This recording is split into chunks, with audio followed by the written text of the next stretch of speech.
हम लोग चलते हैं सैनिक विद्यालय प्रवेश परीक्षा 6 क्लास के सॉल्यूशन देखते हैं, जिसमें भाग ए में है भाषा अर्थात हिंदी विषय।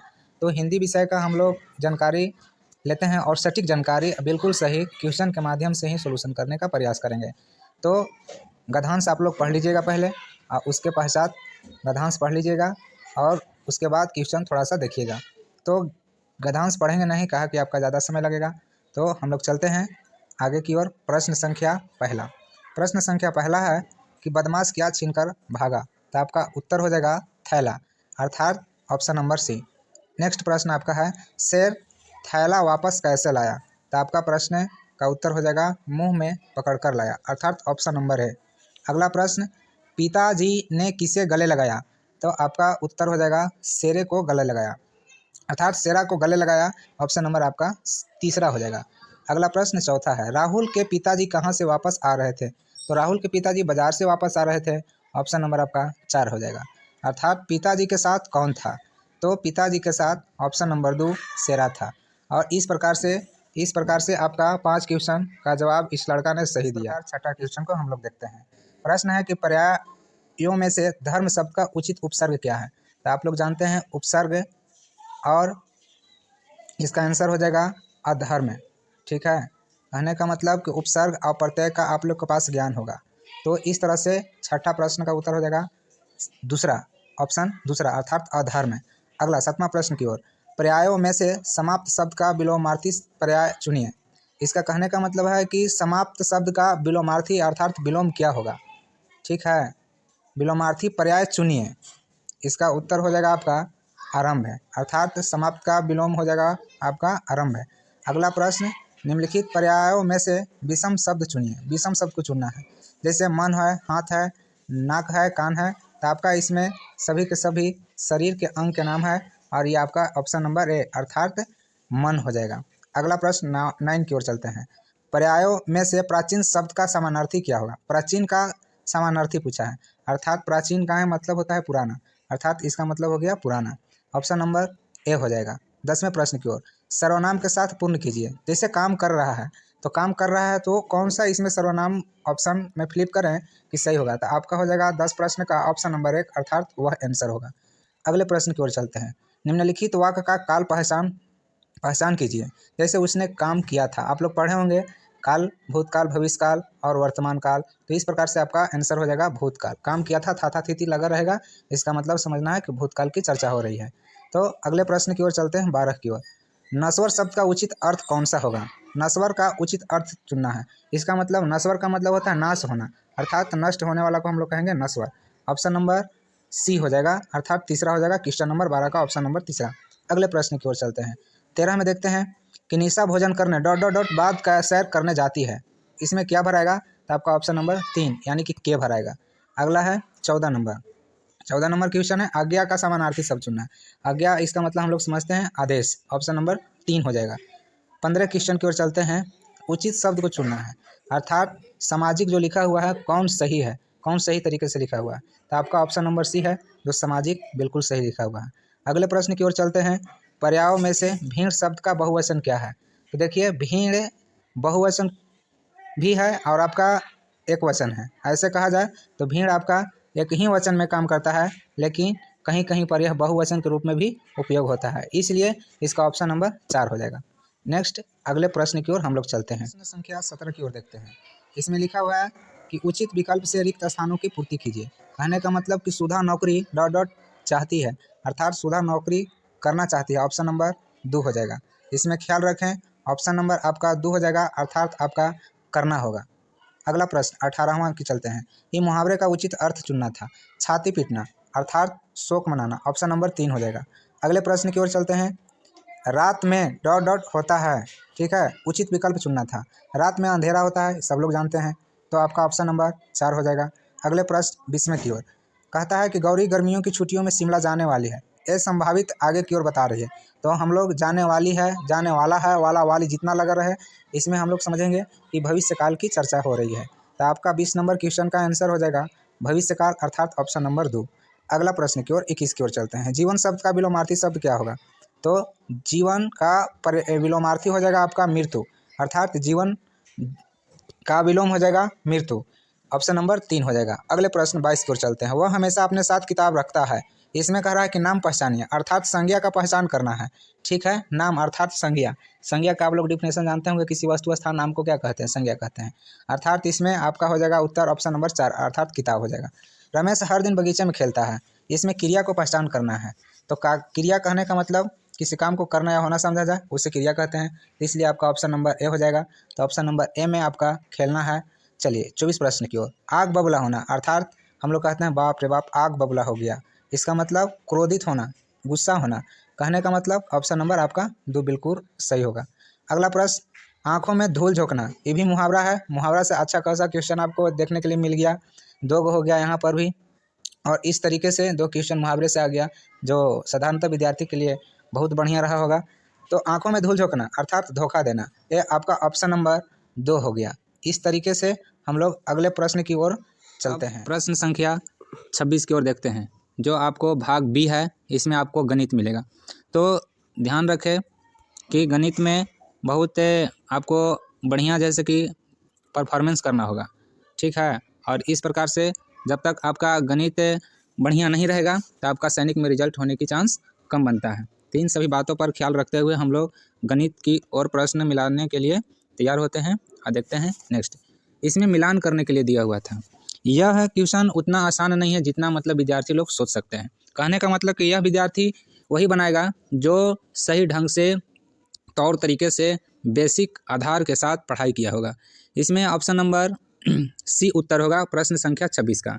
इसको ध्यानपूर्वक समझने का प्रयास करना है। इसमें कहता है कि सबसे लंबी जीवा क्या है। तो हम जानते हैं कि सबसे लंबी जीवा, किसी भी वृत्त में सबसे लंबी जीवा आपका इस प्रकार से सबसे लंबी जीवा तो आपका ए हो गया डायमीटर अर्थात व्यास होता है। इसी प्रकार से जब हम लेते हैं आगे की ओर, इसमें देखते हैं तो वृत्त की अब बात किया जाता है। तो वृत्त की जब बात आता है तो वृत्त की बात आता है तो वृत्त आपका है। तो इस वृत्त में आधी वाला भाग को हम क्या कहेंगे? आधी वाला भाग को त्रिज्या कहते हैं। तो आधी वाला भाग को त्रिज्या कहते हैं। अगर इसको पूरा कर देते हैं, ये आपका आर हो गया। अगर इसको हम पूरा कर देते हैं तो इसको पूरा कर देंगे तो ये आर हो गया। तो हम जानते हैं कि व्यास बराबर क्या होता है? व्यास बराबर 2 गुने आर होता है। कहने का मतलब कि व्यास अर्थात 2 गुने आर, तो सबसे बड़ी क्या हो गया? आपका सबसे बड़ी जीवा हो गया। ठीक है, नेक्स्ट इसी प्रकार से आगे प्रश्न की ओर देखते हैं। आपका प्रश्न संख्या 26 है और 26 का आपका आंसर ऑप्शन नंबर सी हो जाता है। नेक्स्ट आगे की ओर चलते हैं, 27 प्रश्न की संख्या की ओर चलते हैं। ये भी क्वेश्चन थोड़ा सा मॉडरेट था, उतना डिफिकल्ट नहीं था। कहता है प्रश्न कि प्रत्येक घन का किनारा 4 सेंटीमीटर है। ऐसे 3 घनों को जोड़कर एक घना बनाया, तो नए घनाभ का घनफल ज्ञात करना है। ये भी आसान क्वेश्चन नहीं था। आपका आंसर हो जाएगा आपका ऑप्शन नंबर 3। नेक्स्ट अगले प्रश्न संख्या 28 की ओर चलते हैं। कहता है इसमें कि घनाभ के एक बाजू का परिमाप 40 सेंटीमीटर है। यदि इस घनाभ की लंबाई गहराई 13 और 8 सेंटीमीटर है तो घनाभ का घनफल ज्ञात कीजिए। तो इतना आसान नहीं था ये भी बनाना। इसमें कोई क्लियरिटी नहीं पता चल रहा था कि किस एक बाजू की बात कह रहा है, और इस प्रकार से इसमें आपका आंसर हो जाएगा ऑप्शन नंबर 3 हो जाएगा। अगले प्रश्न की ओर चलते हैं। अगले प्रश्न की संख्या आपका हो जाएगा 29। तो 29 में देखते हैं, कहता है कि क्रमानुगत संयुक्त संख्या है। तो आपका ऑप्शन नंबर 4 हो जाएगा। ठीक है, इसी प्रकार से अगले प्रश्न की ओर चलते हैं। अगले प्रश्न में आपका 30 नंबर प्रश्न है। प्रश्न संख्या 30 की ओर चलते हैं। 30 में लिखा हुआ है कि 70 और 100 के बीच अभाज्य युग्म को चुनिए। तो इसमें आपका ऑप्शन नंबर 1 हो जाएगा, अर्थात 71 और 73। इसी प्रकार से आपका है प्रश्न संख्या 31। प्रश्न संख्या 31 में आपका दिया हुआ था कि दोनों भुजाएं और कोण आधार पर त्रिभुज का नाम बताइए। तो देखिए इसमें 2 गो है, इसमें 3 गो है, इसमें 2 गो है, इसमें 1 गो है, अर्थात तीनों भुजा बराबर नहीं है। कहने का मतलब कि सबसे पहले कंफर्म हो गया कि तीनों भुजा बराबर नहीं है। तो तीनों भुजा जब बराबर नहीं है तो हम जानते हैं कि वह विषम होगा। ठीक है, कंफर्म है। और इस तरह से इसमें ऑप्शन नंबर दूसरका में ही कंफर्म हमको हो जा रहा है, मतलब कंफर्म हो जाते हैं कि विषम और सम त्रिभुज होगा। नेक्स्ट अगले प्रश्न की ओर चलते हैं, प्रश्न संख्या 32 की ओर। प्रश्न संख्या 32 की ओर चलते हैं। तो प्रश्न संख्या 32 में आपका है, ये भी साधारण क्वेश्चन नहीं है, थोड़ा सा सेंस लगाने की ज़रूरत है। बेसिक नॉलेज से पढ़े होंगे उन्हीं से बनेगा। इसमें आपका हो जाएगा कथन दिया था, अभी कथन के बाद कारण दिया हुआ था, उसी के अनुकूल आंसर देना था। तो आपका हो जाएगा समकोण त्रिभुज एक समबाहुभुज नहीं है। कहता है कि समकोण त्रिभुज है, तो समकोण त्रिभुज यहाँ 90 डिग्री का एंगल बनेगा, समझ रहे हैं। तो 90 डिग्री के त्रिभुज एंगल बनेगा, कौन बनेगा, तो इसमें कहता है कि समबाहुभुज, समबाहुभुज का मतलब सभी भुजा बराबर, तो कभी सभी भुजा एक दूसरे से आपस में क्या बराबर होगा, नहीं होगा। तो ये कथन आपका क्या है, बहुभुज नहीं है, अर्थात यह सही हो जाएगा, ऑप्शन नंबर 1 सही हो जाएगा। अब अगला देखते हैं, अगला कथन क्या कहता है। अगला कथन कहता है आपका कि एक समबाहुभुज की सभी भुजाएं कौन समान होते हैं, बिल्कुल सही बात है। तो ऑप्शन नंबर आपका दूसर का अर्थात आर जो है सही हो जाएगा। और इस प्रकार से ऑप्शन नंबर दूसर का सही होगा, कहने का मतलब कि ए और आर दोनों सत्य है, ठीक है, लेकिन आर का उचित स्पष्टीकरण ए नहीं है। इस प्रकार से अगले प्रश्न की ओर चलते हैं, 33 की ओर देखते हैं। 33 की ओर इसमें कहता है कि 54 भागा 0.009 के मान को ज्ञात कीजिए। तो देखिए इसमें बहुत सारा विद्यार्थी गलती किया था, इसको आसानी से ऐसे ही बना सकते हैं। ऊपर 0.009 लिखा हुआ है, तो इसको ऐसे भी हम कर सकते थे कि 54 भागा, ये ऊपर 9 लिखेंगे और नीचे लिख देंगे, कितना लिख देंगे, कितने अंक के बाद दशमलव, 3 अंक के बाद है तो 3 जीरो लिख देंगे। क्लियर है। इसके पश्चात आगे देखेंगे, बहुत सारा विद्यार्थी गलती किया था, और इस तरह से आगे हम क्या करेंगे कि यहाँ पर 54 भागा से क्या करेंगे, गुना, ऊपर जाएगा आपका क्या जाएगा 1000 चला जाएगा, और नीचे आपका हो जाएगा, आपका नीचे हो जाएगा 9। इस तरह से 9 छक 54 आपको गुना करेंगे, 6 में 1000 से गुना करेंगे, तब बाबू आपका 6000 आंसर हो जाएगा। इस तरह से आपका इतना आंसर हो जाएगा, ठीक है। तो इस तरह से एक क्वेश्चन देखने में इजी था, लेकिन अधिकांशतः विद्यार्थी गलती किया है। देखिए ये विद्यार्थी भी गलती किए हैं, जिनका आंसर 0.006 आया है, जो बिल्कुल सही जवाब नहीं है। तो अगले प्रश्न की ओर चलते हैं। अगला प्रश्न देखते हैं क्या है। आ गया है अगला प्रश्न है 34 नंबर, 78, 60, 44, 3 संख्या में 6 का स्थानिक मान और अंकित मूल का गुणन ज्ञात करें। देखिए इसमें स्थानीय मान निकालते हैं, अगर स्थानीय मान अगर निकालते हैं तो 7, 8, 6, 0, 0, 4, 3 का स्थानीय मान अगर 6 का निकालते हैं तो 6 पर आपका कितना हो जाएगा 0, यानी कि 6 पर आपका 4 0 हो जाएगा, समझ गए।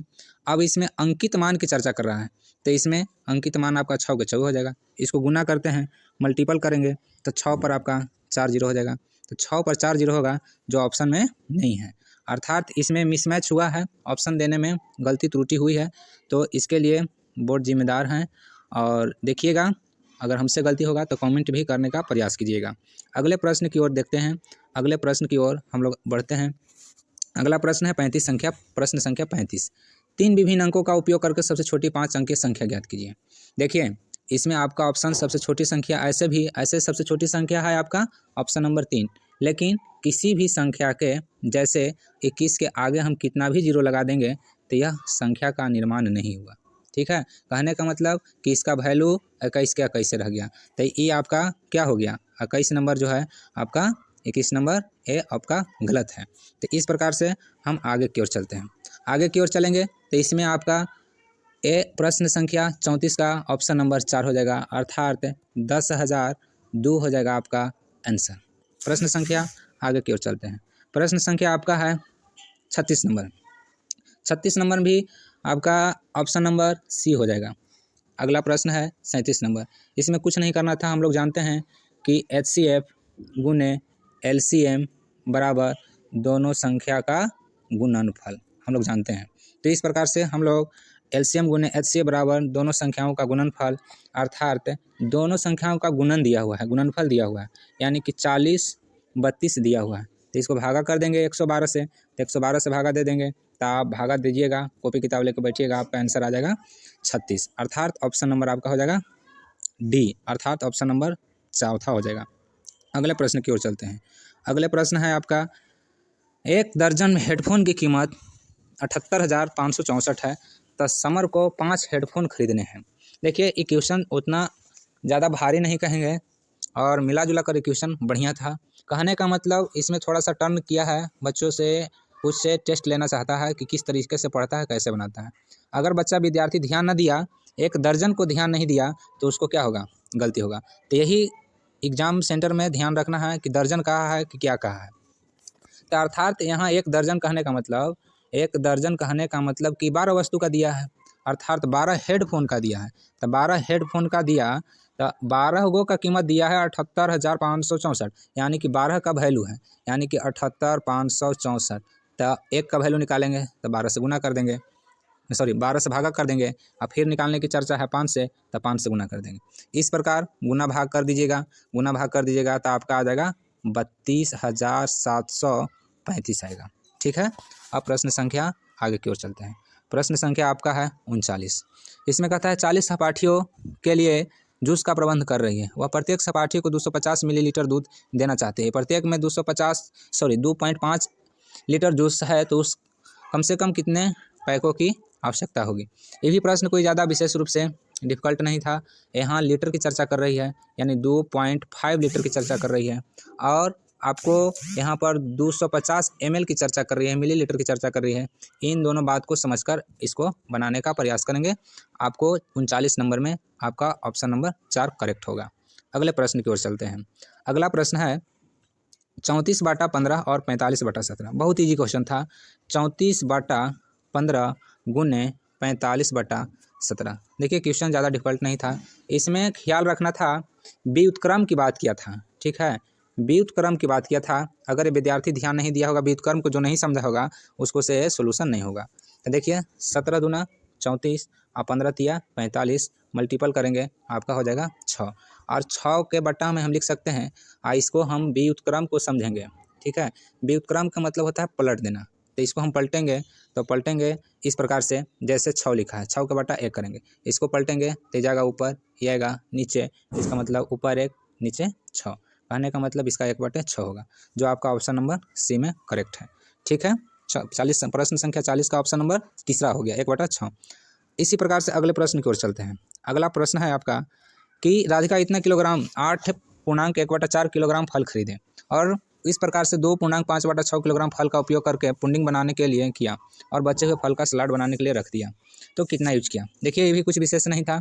ये फ्रैक्शन वाला आपका, पूर्णांक वाला आपका, भिन्न वाला आपका हो गया, ये घटाव हो गया। जैसे यहाँ 8.1/4 केग्रा दिया था, केजी दिया था। ठीक है, और 6 दूना 12 अर्थात 6.5/6 इसको इतना केजी दिया था। इतना यूज किया है, इतना टोटल है, इतना टोटल है।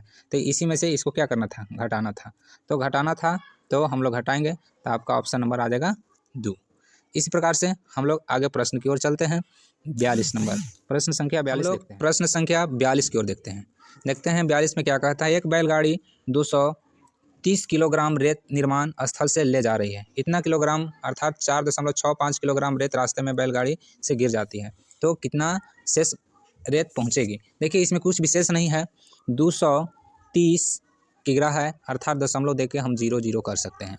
इसमें से हम 4.65 केजी को क्या करेंगे, घटा देंगे। इतना गिरा हुआ है, ठीक है, और इतना पहले से था, तो इस चीज़ को ध्यान देना है। अब घटा देंगे तो आपका आ जाएगा 225.35 केजी आ जाएगा। तो इस चीज़ को ध्यान दीजिए। आपका इस तरह से ऑप्शन नंबर 4 हो जाएगा करेक्ट। अगले प्रश्न की ओर चलते हैं। अगला प्रश्न है 33। इसमें कहता है कि गति 100 किलोमीटर प्रति घंटा से 50 किलोमीटर प्रति घंटा कम की, तो अंतर तय करने के लिए कितना समय लगेगा। देखिए यह प्रश्न है जो भारी नहीं है, बशर्ते इसकी भाषा जो है टेढ़ा मेढ़ा है, जो लड़कन को समझने में काफ़ी परेशानी पहुंचा है। अंतर तय करने में यहाँ देखिए कह रहा है कि अंतर की चर्चा कर रहा है, तो अंतर की चर्चा कर रहा है, तो यहाँ अंतर कह रहा है, लड़का ने यहाँ घबरा गया। तो कहने का मतलब इसका यही था कि कोई दूरी 100 किलोमीटर प्रति घंटा से जा रहा है और 50 किलोमीटर प्रति घंटा के स्पीड से चल रहा है, यानी कि उसका स्पीड जो है वो आधा हो गया। तो जब स्पीड आधा होगा तो हम जानते हैं कि स्पीड के, ठीक है, स्पीड के उल्टा क्या होगा, आपका टाइम हो जाएगा, अर्थात उसका टाइम हो जाएगा। यानी कि अगर समय आधा लगेगा, स्पीड अगर आपका आधा रहेगा 1/2, तो समय आपका क्या हो जाएगा, दोगुना हो जाएगा। तो इस प्रकार से आपका प्रश्न संख्या 43 के ऑप्शन नंबर आपका सी अर्थात तीसरा ऑप्शन दोगुना हो जाएगा। अब अगले प्रश्न की ओर चलते हैं। अगले प्रश्न की ओर देखते हैं एक ट्रेन 1862 किलोमीटर अंतर। देखिए यहाँ भी जो है ना, जो काफ़ी लड़कन को फंसाने का काम किया है, यह कह दिया है कि अंतर, अंतर क्या है। अब बच्चे लोग तो देख के यहाँ पर गड़बड़ा रहे हैं कि अंतर, अब कुछ डिस्टेंस वगैरह देता था ना, लेकिन आप लोग जाकर देखिएगा कि अंतर को ही डिस्टेंस माना है, ठीक है। और इस तरह से इंग्लिश वाला क्वेश्चन देखिएगा, इसके बैक साइड में होगा तो उसमें डिस्टेंस लिखा हुआ है, तो इस चीज़ को ध्यान दीजिएगा। तो इसमें अंतर की चर्चा कर रहा है। 58 किलोमीटर प्रति घंटा गति से तय करती है, तो अंतर तय करने के लिए वह कितना समय लेगा। तो ये भी प्रश्न था। कुछ प्रश्न सब इजी था, परंतु दोस्तों जो प्रश्न का लैंग्वेज भाषा था वो थोड़ा सा उटपुटांग था, कह सकते हैं उटपुटांग था। तो इसका आंसर आपका हो जाएगा ऑप्शन नंबर 3। इसमें कुछ नहीं करना था, समय निकालना था। समय बराबर जानते हैं दूरी बटा चाल होता है, ठीक है। तो जितना दूरी था, दूरी आपका हो गया 1862, अब भागा दे देंगे 98 से, इस प्रकार से भागा दे देंगे, आ जाएगा आपका 19, ठीक है। तो अब अगले प्रश्न की ओर चलते हैं। अगले प्रश्न में हम देखते हैं आपका अगला प्रश्न क्या है। अगला प्रश्न है 45 नंबर कि जिसमें 3 विभिन्न अंक हो, 4 अंक के बड़ी संख्या, 6 अंक के छोटी संख्या का योग ज्ञात कीजिए। देखिए ये भी क्वेश्चन जो है 45 नंबर जो सस्पेंस वाला क्वेश्चन है, ठीक है। इसमें से 2 तरीके से बनाइएगा, आपका 2 आंसर आने की संभावना होगा। इसलिए ऐसे हम मान लेते हैं कि 4 अंक की सबसे बड़ी संख्या, तो 4 अंक की सबसे बड़ी संख्या अगर मान लेते हैं तो 9999 हो जाएगा। फिर कहता है 6 अंक की सबसे छोटी संख्या, तो 6 अंक की छोटी संख्या बनाने के लिए हम क्या करेंगे, 1 पर के जीरो देंगे, 5 जीरो। इतनी चीज़ें आप लोग पढ़े होंगे। अब इसको योग अगर निकालने के लिए कह दिया तो योग निकाल दिए, अर्थात आपका ये हो जाएगा आंसर 10 99 99 जी, जो आपका ऑप्शन नंबर 1 में मिल रहा है। तो प्रश्न संख्या आपका 45 का ऑप्शन नंबर 1 करेक्ट होगा। इस आधार पर जब हम 4 अंक की बड़ी संख्या और छोटी संख्या 6 अंक के मानेंगे तब, लेकिन इसमें अपने मन से अगर लेकर चलते हैं कि नहीं हम विभिन्न डिजिट ले लेते हैं, जैसे 1 0 2 ले लेते हैं, इस मिनिमम वाला ले लेते हैं, छोटा से छोटा वाला ले लेते हैं। इसी तरह से हम ले लेते हैं 1 7 ले लेते हैं, 8 ले लेते हैं, 9 लेते हैं, और इस तरह से बड़े छोटे का निर्माण करेंगे तब आपका ऑप्शन नंबर 2 हो जाएगा। तो इस तरह से कुछ क्वेश्चन था जो उलझावन टाइप का था, और इसको ध्यान रखना है। अगला प्रश्न ईजी था, कोई ज़्यादा डिफिकल्ट नहीं था। फिर भी इसकी भाषा देखिए क्या कह रहा है, लास्ट में कह रहा है, देखिए बोर्ड भी गजीब से क्वेश्चन बना रहा है। इसकी भाषा को समझना, क्वेश्चन में कोई दम नहीं है, परंतु इसकी भाषा को समझने में बच्चे को परेशानी इस बार हुआ है, सैनिक विद्यालय के जो प्रवेश परीक्षा दिए हैं। देखिए इसकी भाषा लास्ट में कहा है व्याकलन कीजिए, जो टीचर लोग बताते नहीं हैं कि व्याकलन कीजिए, लेकिन इसका जो इंग्लिश का लैंग्वेज है, इंग्लिश को समझिएगा तो उसमें लिखा हुआ है सबट्रैक्ट। क्या लिखा हुआ है, सबट्रैक्ट लिखा हुआ है। तो सबट्रैक्ट लिखा हुआ है, इसका मतलब कि वहाँ क्या करना है, घटाना है। तो ये चीज़ को समझने का हम लोग प्रयास करते हैं। और हिंदी कुछ ऐसे शब्द होते हैं जिसको समझना इजी नहीं है, और इस तरह से इस प्रकार से मैथ में यूज किया गया है लैंग्वेज को, तो हम लोग फिर भी इसको बनाने का प्रयास करते हैं। तो प्रश्न संख्या 46 का उत्तर ऑप्शन नंबर 1 अर्थात 67,092 हो जाएगा। इसी प्रकार से प्रश्न संख्या 47 है। प्रश्न संख्या 47 में आपको कहता है कि न्यून कोण, समकोण, अधिकोण, समकोण का आधा एक सरल कोण के चतुर्थांश का एक पूरा कोण है। तो इसमें आपका ऑप्शन नंबर 4 हो जाएगा, ए और डी हो जाएगा दोनों, अर्थात वह न्यून कोण भी होगा और समकोण के आधा भी होगा। अब अगले प्रश्न की ओर चलते हैं। अगले प्रश्न कहता है 47 नंबर तो हो गया। 48 नंबर अगले प्रश्न है, एक समकोण के आधे कोण से तिगुना है तो उस संपूरक को ज्ञात कीजिए। आपका ऑप्शन होगा सी अर्थात 145। इसी प्रकार से आपका हो जाएगा 49 नंबर, जो इजी था, ज़्यादा डिफिकल्ट क्वेश्चन नहीं था। आपका हो जाएगा ऑप्शन नंबर 4 3/5। इसमें सजाना था, इसमें भी थोड़ा सा सेंस लगाने की ज़रूरत था, जो जल्दी जल्दी बना दिया होगा उसका गलती हो गया होगा। कहता है इसकी भाषा लास्ट में समझना है। ये कहता है कि अंतिम सिरे से दूसरे स्थान पर क्या होगा, अर्थात अंतिम से पहला और दूसरा, इसको किस क्रम में सजाना है, सबसे अधिक के क्रम में रचना करते हुए सबसे कम से, यानी कि कम से हमको अधिक की ओर जाना है, यानी कि यह हो जाएगा बढ़ते क्रम में। ये किस क्रम में, बढ़ते क्रम में। तो बढ़ते क्रम में हम लोग को सजाकर और अंतिम यानी कि राइट साइड से हम लोग के दूसरा नंबर पे लेना था। तो जब हम इस प्रकार से हल करेंगे तो हमको आपको ये देखने के लिए मिल जाएगा। तो इस प्रकार से हमारा ऑप्शन नंबर 4 हो जाएगा। तो इसको ध्यान देने योग्य थोड़ा सा बात था, पीछे से लेना था दूसरा। चलिए प्रश्न संख्या आपका 50 नंबर है। प्रश्न संख्या 50 में आपको कहता है कि आरोही क्रम में कीजिए। आरोही क्रम में कीजिए। तो इस बात को ध्यान देना था। आरोही मीन्स बढ़ते क्रम, दोनों वही है, दोनों बढ़ते क्रम ही दिया है जो। तो प्रश्न संख्या 50 का भी क्वेश्चन इजी था और आपका इसमें आंसर आपका हो जाएगा, ऑप्शन नंबर आपका हो जाएगा सी हो जाएगा, जो 9/14 और 2/3, 5/6 और 7/8 था। ठीक है, तो इसी तरह से हम लोग आगे मैथ के बाद अगला सेक्शन देखते हैं। अब इस तरह से नेक्स्ट प्रश्न आपका था 51 नंबर, जो मैथ ही है। हाँ, ये भी मैथ है, आसान नहीं था, बच्चे को थोड़ा सा कंफ्यूज करने के लिए। चावल चीनी की संयुक्त कीमत, संयुक्त देखिए कितना जैसे कि घुमाव शब्द दिया है। ठीक है, संयुक्त मतलब दोनों को जोड़कर, यानी कि आपका चीनी हो गया, ये आपका चावल हो गया, दोनों की कीमत जोड़ना है। तो दोनों की कीमत जोड़ते हैं तो आपका हो जाएगा 72 आ जोड़ 108, दोनों को जोड़ेंगे 8 2 10, 10 7 17, 17 17 1 18। अब आगे कहता है कॉफ़ी और गेहूं की संयुक्त कीमत, कॉफ़ी और गेहूं की, तो कॉफ़ी है गेहूं है, ये दो पर ध्यान देंगे तो दोनों के जोड़ेंगे तो 7 3 10, 6 3 9 1 10, 2 1 3 300।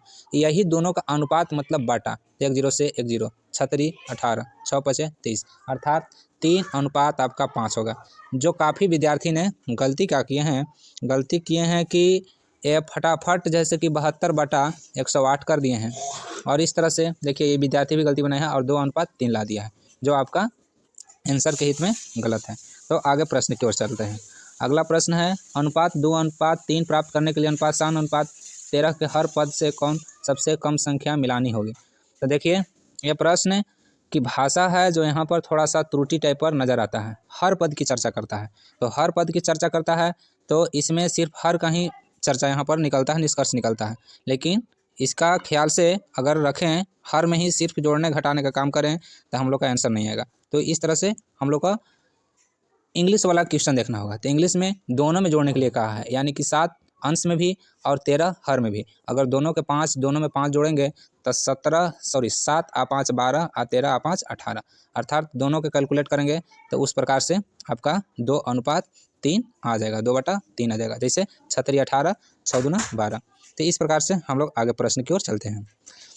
प्रश्न संख्या 53, एक घड़ी 1275 में बेचकर जावेद ने 15% नुकसान सहा, 15% नुकसान सहा और 10% लाभ मिलाने के लिए घड़ी को कीमत में कितना में बेचना होगा। तो इस तरह से 15% नुकसान सहा, इसका मतलब कि कोई घड़ी का कीमत 100 था तो अब कितना में बेच रहा है भाई, 85 में, यानी कि 85 का वैल्यू दिया हुआ है आपका 1275। बात समझ में आ रही है। तो एक का वैल्यू निकालेंगे तो 85 को नीचे लाना होगा। ठीक है, 85 को नीचे लाना होगा। अब आगे की ओर देखते हैं। तो 1275 जो 85 का वैल्यू है, तो कह रहा है कि 110% एक्स्ट्रा उसमें फ़ायदा कमाना है, तो 110 का वैल्यू निकाल देंगे। इस तरह से इतना का कैलकुलेट करेंगे तो आपका ऑप्शन नंबर सी 1650 आ जाएगा। अगले प्रश्न की ओर चलते हैं 54 की ओर। तो 54 का 90,000 हो जाएगा, जो क्वेश्चन ईजी था, कोई ज़्यादा डिफिकल्ट क्वेश्चन नहीं था। इसी तरह से 55 नंबर जो आपको साइन वाला था, ब्रैकेट वाला नहीं था, सिर्फ उसमें साइन दिया हुआ था, इसमें देखना था कि सोल्यूशन करने पर किसके इक्वल होता है। तो प्रश्न संख्या 54 में आपका ऑप्शन नंबर 4 हो जाएगा। अगला प्रश्न की ओर चलते हैं। प्रश्न संख्या 56 में ब्रैकेट वाला था, काफ़ी लड़का ने गलती किया है, जो ए ऑप्शन नंबर 2 मारा है, बिल्कुल गलत है। आपका हो जाएगा इसमें प्रश्न संख्या 56 के आपका हो जाएगा ऑप्शन नंबर 4, 28 आंसर होगा। नेक्स्ट अगले प्रश्न की ओर चलते हैं। अगले प्रश्न की चर्चा करते हैं। इसमें माध्यमान दिया हुआ है 22, ए का वैल्यू निकालना था। इसको सोल्यूशन करेंगे तो आपका आ जाएगा, आपका इसमें आंसर 47 आएगा और इस प्रकार से ए 47 करेक्ट होगा। अगले प्रश्न 58 की ओर चलते हैं। 58 में कहता है औसत रन ज्ञात करना था। देखिए इसमें भी ज़्यादा कोई डिफ़िकल्ट क्वेश्चन नहीं था। इसको 35 और 0 और आपका 6 98, कहने का मतलब 35 0 6 और 98 को जोड़कर जितना जोड़कर आए उसको भागा दे देना था। ठीक है, कहने का मतलब ये भागा दे देंगे। भागा देंगे कितना से, जितनी मैच खेला, तो 4 मैच खेला, 4 से भाग देंगे, आपका 34.75 आ जाएगा। ठीक, तो अगले प्रश्न की ओर चलते हैं। आपका अगला प्रश्न देखिए, बहुत बढ़िया क्वेश्चन आया है। 4 दिनों का कितना प्रतिशत 6 घंटा होता है। तो ये भी इजी क्वेश्चन था। ये आपका हो जाएगा ऑप्शन नंबर 3 का। नेक्स्ट अगले प्रश्न की ओर चलते हैं। प्रश्न संख्या 60 देखते हैं। देखिए प्रश्न संख्या भी कोई ज़्यादा डिफिकल्ट क्वेश्चन नहीं था। देखिए जो भी प्रश्न दिया है सैनिक लाइक दिया है। अब सैनिक का मतलब यह नहीं हो गया कि खाली राइफलें टांगना है बाबू, समझें। सैनिक अब जाइएगा सैनिक विद्यालय में तो कर्नल बनिएगा। सैनिक विद्यालय के जितने विद्यार्थी होते हैं वही ऑफिसर बनते हैं। तो ऑफिसर लाइक बाबू क्वेश्चनों दिया है, ऐसा नहीं कि लटर पटर बना दिए और तुक्का मार के आ गए हैं आज सही हो गया। ये सब कुछ होने जाने वाला नहीं है। जो बेहतरीन ढंग से पढ़ेगा उसी का बाबू रिजल्ट होगा। तो चलो ठीक है, बात ना बनाएंगे, ना तो तुम लोग कहेगा कि बातें खाली बनाने वाला मास्टर आ गया। तो हम लोग प्रश्न संख्या देखते हैं 60 की ओर। प्रश्न संख्या 60 में कहता है कि बल्लेबाज ने 190 रन बनाए जिसमें 10 चौके लगाया, 6 छक्के शामिल था। ठीक है, तो 10 चौके लगाया, 6 छक्के शामिल था, तो कुल रनों में कितने प्रतिशत विकेट के बीच दौड़कर बनाया। ठीक है, यानी रन रेट जो रनिंग करके रन बनाया उसी का परसेंटेज में निकालना था। तो 10 चौके लगाया, 10 चौका 40 रन बना दिया, 6 छक्के लगाया यानी कि 36 रन बना दिया, यानी कि टोटल 76 रन बना दिया। तो कितना के 76 रन बनाया इसी को निकालना था। तो 190 में से 76 रन क्या कर देंगे, घटा देंगे। 4 19 में से 2 यानी 120। अब इसको क्या करना था कि 124 का x% निकाल दीजिए, आपका 76। ठीक है, तो इस तरह से हम देखेंगे तो 76 आपका परसेंटेज था बटा में, तो इसमें 2 जीरो हो जाएगा। अब बटा भागा दे देंगे, घटाकर जो आया था कितना घटाकर आया था आपका 190 माइनस 76 था, तो इसमें घटाकर आया था 4, शायद 124 आया था। तो इसको 124 से भागा दे देंगे, तो 124 से भागा दे देंगे तो आपका option number C, option number 2 हो जाएगा, अर्थात 60% हो जाएगा। चलिए नेक्स्ट प्रश्न की ओर चलते हैं। तो प्रश्न संख्या 61 में देखिए, ये भी क्वेश्चन थोड़ा सा था घुमदार और इसको समझने का प्रयास हम लोग करेंगे। और इसमें आपका ऑप्शन नंबर ए हो जाएगा आंसर। ऑप्शन नंबर 1 आपका इसमें आंसर हो जाएगा, कहने का मतलब 416 और 88 सेंटीमीटर। इस प्रकार अगले प्रश्न की ओर चलते हैं। अगला प्रश्न 62 है, जो आपका आंसर हो जाएगा। बनाने का प्रयास करेंगे, इजी क्वेश्चन था। ठीक है, अगला प्रश्न आपका 62 नंबर का उत्तर आपका यहाँ ये हो जाएगा सी। तो अगले प्रश्न 63 नंबर है। 63 नंबर देखते हैं। 5% प्रतिवर्ष की ब्याज दर से 10,000 कर्ज लिया, 3 सालों के बाद बैंक का भुगतान करना होगा। कुछ ज़्यादा विशेष इसमें से नहीं था, ऐसा ही निकालना था। तो हम लोग सीखे होंगे एसआई के। ठीक है, एसआई बराबर जितना दिया हुआ है मूलधन, ठीक है, तो 5 दिया हुआ है, आपका इंटरेस्ट हो गया, मूलधन दिया हुआ है 10,000 दिया हुआ है, 10,000 लिख देंगे, गुना 3 से कर देंगे, अब बटा 100 से भागा दे देंगे, 2 जीरो से 2 जीरो काट देंगे, 5×3 = 15 और 2 जीरो बचा, अर्थात आपका उत्तर 1500 हो जाएगा। तो इसी प्रकार से अगले प्रश्न की ओर चलते हैं 64 नंबर। तो 64 नंबर भी उसी तरीके से था जो 63 नंबर था। तो इसका आंसर 62,000 हो जाएगा। इसमें क्या करना था कि सिंपल इंटरेस्ट और जो मूलधन था, ठीक है, उसको जोड़ देना था। कहने का मतलब इसमें मिश्रधन निकालना था, अर्थात ए निकालना था। नेक्स्ट अगले प्रश्न की ओर चलते हैं। अगला प्रश्न है, समकोण के 2/3 संपूरक कोण के पूरक होगा। ये 30 डिग्री होगा। विशेष क्वेश्चन, ज़्यादा हार्ड नहीं था। 66 प्रश्न की ओर चलते हैं। 66 प्रश्न संख्या में आपका उत्तर हो जाएगा ऑप्शन नंबर तीसरा हो जाएगा, तीसरा अर्थात 77 हो जाएगा। इस चीज़ को ध्यान देने का हम लोग प्रयास करेंगे। तो अगले प्रश्न संख्या 66 के बाद 67 की ओर चलते हैं। प्रश्न संख्या 67 में देखते हैं क्या कहता है। इस प्रकार से हम लोग प्रश्न संख्या 67 में देखते हैं।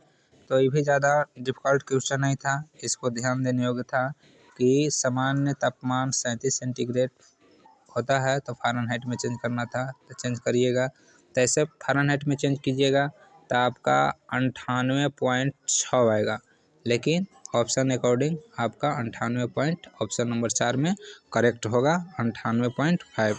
नेक्स्ट अगले प्रश्न की ओर चलते हैं। ए अंतर ज्ञात करना है, ठीक है, तो इसमें आपका अंतर ज्ञात करना है। तो देखते हैं आपका इतना के अंतर दिया हुआ है, तो इसमें आपको आंसर हो जाएगा आपका ऑप्शन नंबर 1 करेक्ट होगा। अगले प्रश्न की ओर चलते हैं, जो काफ़ी लड़का ने गलती किया है और वह मार्क के आया है आपको ऑप्शन नंबर 2, जो बिल्कुल प्रश्न के हित में गलत है। तो आपका हो जाएगा ऑप्शन संख्या 4 अर्थात 18.005 हो जाएगा। इसको ऐसे भी अपने स्तर से जोड़ सकते हैं। 18 किलोग्राम है अर्थात 18,000 ग्राम हो जाएगा। 5 ग्राम जोड़ना था तब 5 ग्राम को जोड़ दिए, तो दोनों को जोड़ देंगे तब 5,0,0,8,1 हो जाएगा। इसको ग्राम को केजी में बदलने के लिए कन्वर्ट करेंगे तो 1000 से भागा देंगे, अर्थात 18.005 होगा, अर्थात ऑप्शन नंबर आपका चौथा हो जाएगा। अब अगले प्रश्न की ओर चलते हैं। आपका अगला प्रश्न संख्या हो गया 70। इसमें आपको हल करेंगे तो ऑप्शन नंबर 2 हो जाएगा आंसर, ऑप्शन नंबर 2।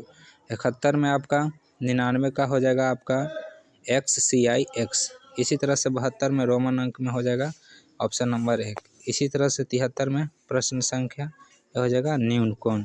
और इसी तरह से 74 में ऑप्शन संख्या 74 का 3, ठीक है, अर्थात कोण C। तो इस चीज़ को ध्यान देने का प्रयास करना है।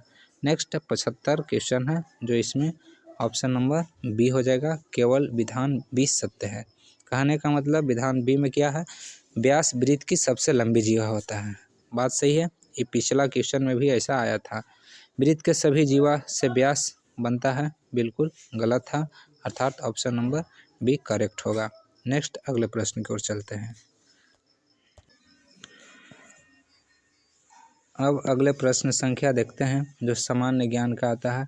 और सामान्य ज्ञान में मैक्सिमम विद्यार्थी जो खास करके है, बांग्लादेश का निर्माण किस वर्ष हुआ, जो मैक्सिमम विद्यार्थी ने गलत किया है और वह 1905 बहुत खुश होकर मारा है, जो बिल्कुल गलत है। अर्थात बांग्लादेश का निर्माण आपका जो हुआ है 1971 में हुआ है, इस चीज़ को ध्यान देना है। अर्थात बांग्लादेश का निर्माण ऑप्शन नंबर 1 1971 सही होगा। संयुक्त राष्ट्र का निर्माण इस सामान्य रूप से अधिकांश लड़का जानता है, जो ऑप्शन नंबर 2 1975 होगा। मस्तिष्क में रोग होता है जो मेनिंजाइटिस होता है, ये करेक्ट ऑप्शन नंबर 1 होगा। गाय के गोबर का उपयोग खाद बनाने के लिए करते हैं, जो अधिकतम लेकिन के नहीं बुझाया, मरकरी मार दिया है, ठीक है, तो गलत है। चीनी होगा नहीं, कैल्शियम होगा नहीं, आपका होगा तो आपका ऑप्शन नंबर ए 1 होगा, अर्थात नाइट्रोजन।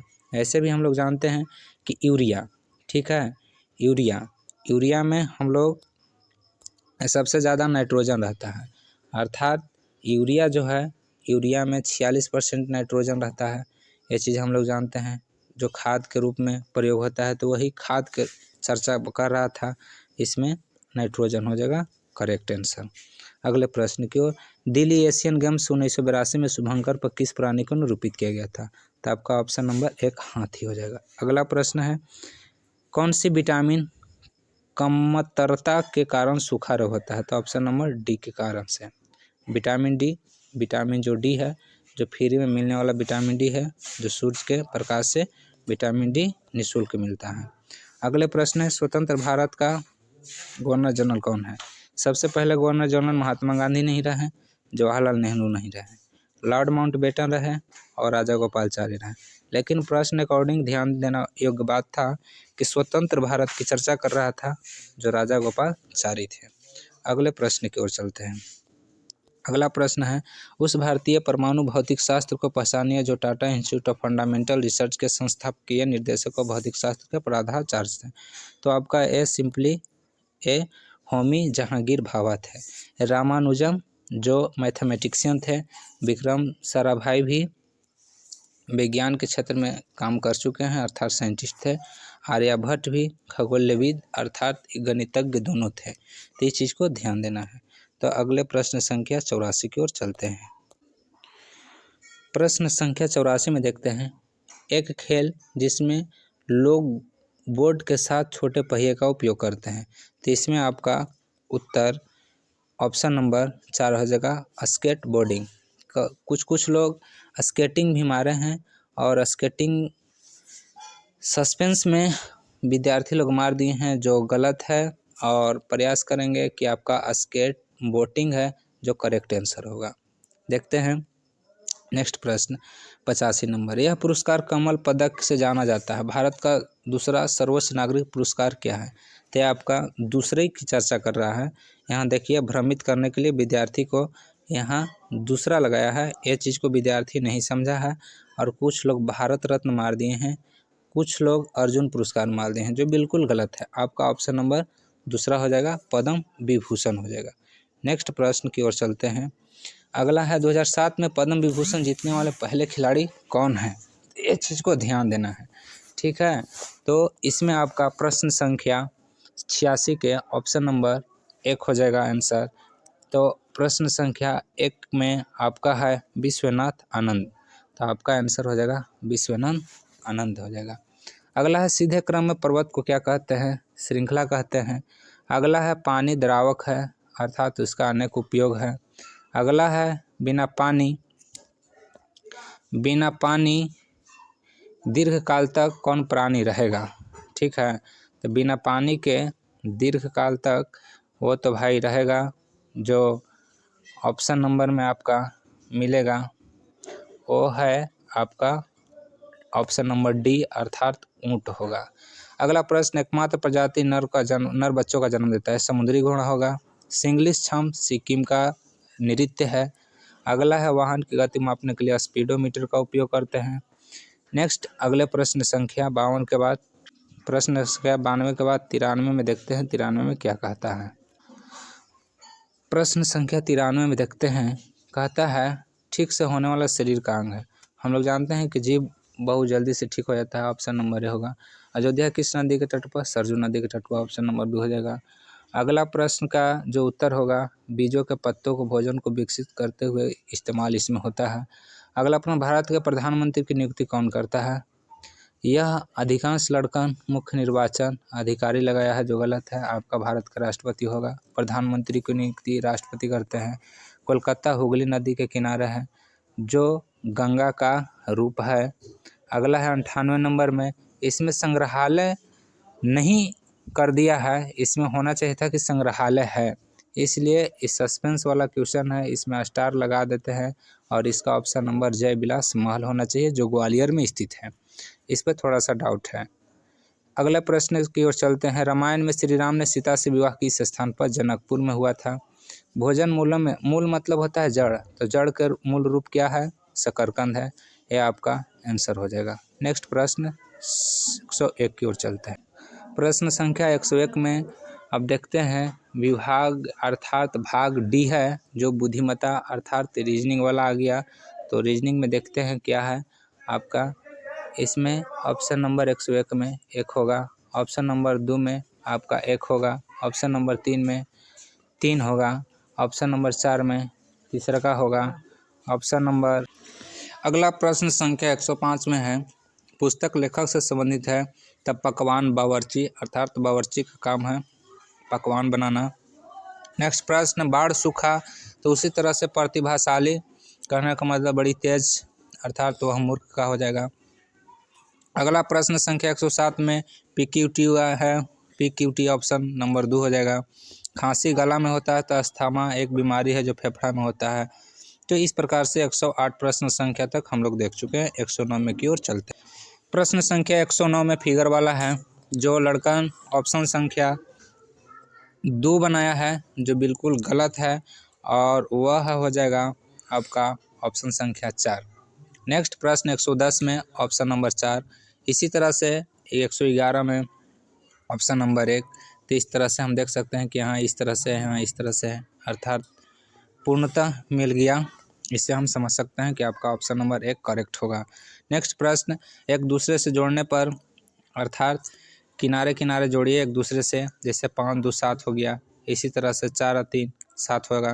तो इसी तरह एक जोड़ कितना जोड़ेंगे, यानी कि 6 जोड़ेंगे तो आपको 7 के बराबर होगा। नेक्स्ट अगले प्रश्न की ओर चलते हैं। अगला प्रश्न आपका क्या कहता है, इसकी ओर चलते हैं हम लोग। अगला प्रश्न है आपका 113 अगला प्रश्न है, कहता है कि 113 में कि तार्किक क्रम को चयनित कीजिए। तो ऑप्शन नंबर डी होगा, इसको समझने का प्रयास करना है अपने स्तर से। 114 में ऑप्शन नंबर 3 हो जाएगा। इसी तरह से 115 में ऑप्शन नंबर डी हो जाएगा। 116 में जल प्रतिबिंब एक उल्टा हो जाएगा, तो ऑप्शन नंबर आपका ये हो जाएगा ऑप्शन नंबर 3। 116 के प्रश्न संख्या 116 में ऑप्शन नंबर 3 करेक्ट होगा। नेक्स्ट प्रश्न की ओर चलते हैं। नेक्स्ट प्रश्न में आपका है 117 में, जो ऑप्शन 4 हो जाएगा, 7 के स्क्वायर दे दिया है, ठीक है। जैसे 2 के स्क्वायर 4 हो गया, बी आता है दूसरा नंबर, 2 के स्क्वायर 4 हो गया। विषम को चुनना है, तो इस सस्पेंस वाला क्वेश्चन है, इसमें थोड़ा सा सोचने की बात है। इसमें 2 कोई आंसर निकल के आता है, अगर ग्रह उपग्रह की चर्चा करेंगे तो आपका हो जाएगा पृथ्वी आंसर। अगर गोलापन की बात करेंगे तो नारंगी, पृथ्वी, अंडा। ये सब एक पृथ्वी जैसी आकृति है, लेकिन बास्केटबॉल अलग है। यह खेल है, कह सकते हैं इस तरीके से। अगर तर्क लगाते हैं तो इसमें आपका आंसर अंडा भी हो जाएगा, काहे कि ये सब खाने योग्य नहीं है, लेकिन अंडा खाने योग्य पदार्थ है। तो इस प्रकार से हम कह सकते हैं कि 108 संशय वाला क्वेश्चन है। इसमें डिक्लियर कोई विद्यार्थी क्लियरलिटी नहीं हो पा रहा है, इसमें इस चीज़ को समझने का प्रयास करेंगे। जैसे कोई विद्यार्थी कहा कि नहीं हम ऑप्शन अंडा लेते हैं, इसलिए अंडा होगा कि यह कोई जंतु से निकलता है, जीव जंतु से निकलता है, अर्थात मुर्गी से निकलता है, अंडज प्राणी से ही निकलता है, बाकी ये सब नहीं निकलता है। इसलिए ऑप्शन नंबर 3 भी मान रहा है कोई, लेकिन हमारे तरफ से आंसर रहेगा बास्केटबॉल। ठीक है, नेक्स्ट प्रश्न संख्या आगे की ओर चलते हैं। प्रश्न संख्या चलते हैं 119 की ओर। 119 में हम लोग देखते हैं, 119 में है विषम को ज्ञात कीजिए। तो 9 का स्क्वायर है, बाकी किसी का स्क्वायर नहीं है। अगला 120 नंबर, विषम ही चुनना है तो कंप्यूटर हो जाएगा। ये सब लेखन शैली अर्थात लिखने पढ़ने वाला है, लेकिन कंप्यूटर जो है यह एक अलग टेक्नोलॉजी से विकसित हुआ है, अलग तरीके का हो जाएगा। अगला है 121 नंबर का, ऑप्शन नंबर सी हो जाएगा आंसर करेक्ट। 122 के गंगा हो जाएगा नदी, अर्थात यह नदी है, ये सब स्थान का नाम है। अगला है ये सब सितार, बैलून और गिटार तार से बनता है, लेकिन बांसुरी बिना तार से बनता है, करेक्ट हो जाएगा। 124 नंबर में 31 है, DGA के क्रम संख्या को जोड़कर 12 लिख दिया, उसी तरह AMU को जोड़ेंगे तो 31 आ जाएगा। इसी तरह से लास्ट प्रश्न है 5 के स्क्वायर में से घटा दिया है 3, उसी तरह से 8 के स्क्वायर में से 3 घटा देंगे तो आपका हो जाएगा 61, अर्थात ऑप्शन नंबर 1 हो जाएगा करेक्ट आंसर। तो प्यारे दोस्तों, अगर अच्छा लगे तो दिल से लाइक कीजिएगा, और नहीं तो डिसलाइक भी कीजिएगा। तो कोई विशेष रूप से ज़्यादा रिएक्शन हमारे तरफ से नहीं होगा, लेकिन आपका फ़र्ज है कि इतिहास गवाह है कि दुनिया में उसी को इज़्ज़त मिला है जिसने इज़्ज़त दिया है किसी और को। तो अगर इससे आपको बेनिफिट 1% भी लगे तो आपको फ़र्ज बनता है लाइक और चैनल को सब्सक्राइब करने का, ताकि कोई भी यूट्यूबर हो, कोई भी विद्यार्थी के साथ या कोई भी टीचर हो, वो पूर्णतः प्रयास करें बेहतरीन से बेहतरीन आपके लिए, विद्यार्थी के हित में काम करने के लिए अच्छे से अच्छे वीडियो बनाने का प्रयास करेगा। तो इसी के साथ हम लोग अपने आगे कार्यक्रम की ओर देखते हुए इसी के साथ इस वीडियो को समाप्त करते हैं। Thank you.